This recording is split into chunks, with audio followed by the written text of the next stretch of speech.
Oh, have at it, please, Jim, because that was a mess. Well, no, I agree, Stuart. To say that Robert Bork says that your inherent rights come from government, it's just the opposite. It's not true. Our rights are gifts. Yeah, it's just not true. And frankly, our rights, the founders understood this, the Constitution, our rights come from the Creator. Yes. We are endowed by our Creator with certain inalienable rights, life, liberty, pursuit of happiness. I mean, that is the whole point. No, everything he said there, I had the same, I was flabbergasted. I said, well, it makes no sense. But unfortunately, most of the time now when the President of the United States speaks, when Joe Biden speaks, it doesn't make sense. And it's frightening, it's scary, and it's a concern for all of us. 2.5 more years of this, I'm not sure we can... Anyway, do you think that this issue, the Supreme Court and abortion, does this give the Democrats something of a winning issue for November?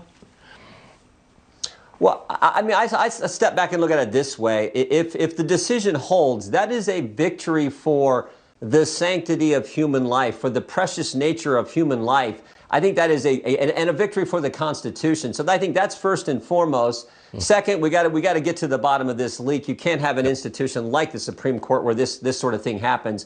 And then third, I think, is the political question, and we'll have to see. But I do know if this decision holds, there's going to be lots of pro-life voters. And I think the Democrats are truly, and Sean was talking about this earlier, the Democrats are the ones who truly have the radical position when it comes to protecting unborn children, because they want to be able to take the life of an unborn child all the way up until the day that child is born. And that is just wrong. We all know that. So I think pro-life people are going to be motivated, too, if this decision holds, to come out and support pro-life people into office. Good. All right, let's move on to the primaries. J.D. Vance celebrating. He won the Republican primary in Ohio. This is 3 weeks after received the Trump endorsement. Seems like Trump's influence worked in Ohio. What do you say? No, of course it did. And, you know, it was like we need to talk to all these media who were saying, oh, the president, will his endorsement? It's the most powerful endorsement in American political history. And you saw that, I think, front and center last night here in our great state, where just a few weeks ago, J.D. was down in the polls. President Trump endorses him, and he surges to a actually fairly comfortable win. Again, I think it's the power of this America First movement, the MAGA movement, the power of President Trump's endorsement. As I've said, I think it's the most powerful endorsement in the history of American politics, and you see it play out time and time again. President Biden just talked about the ultra-MAGA agenda as well. He said it's the most extreme political viewpoint in American history, something like that. Yeah, again, it makes no sense. I mean, what we've had under Joe Biden now for almost 16 months is the worst presidency in history.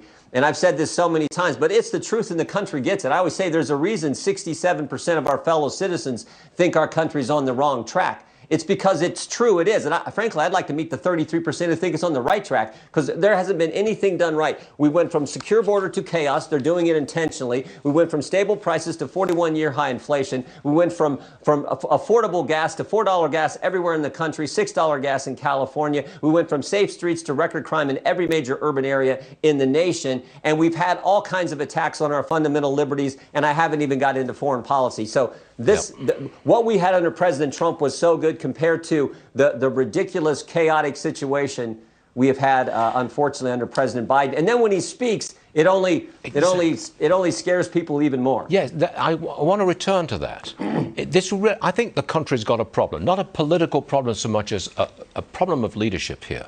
President Biden appears to have cognitive difficulties. Just a moment ago, we saw him, I think, get completely confused about Robert Bork and the Supreme Court. And we have a vice president in whom there is virtually no confidence in this country, unless I'm very much mistaken. I think the country has a real problem for the next 2.5 years. Last word to you. Yeah. No, you're right, Stuart, and it's sad. I mean, we all remember that video a few weeks ago where former President Biden was in the White House, and after the ceremony, they're kind of mingling around, and Joe Biden looks like a kid on the playground who has no friends, and you actually, excuse me, you feel sorry for you don't want anyone to go through that, and it's a sad situation for him, but I think more importantly, it's a scary and concerning situation for our country. It's one of the key questions I get all the time when I'm out and about talking with folks is they ask me who's in charge. I mean, who's in charge? And You never had to ask that question with President Trump. You knew who the leader was. You knew who the commander-in-chief was. You knew who was functioning as president. But that's a question, unfortunately, I get all the time from the folks I get the privilege of representing. Very glad you're on the show today.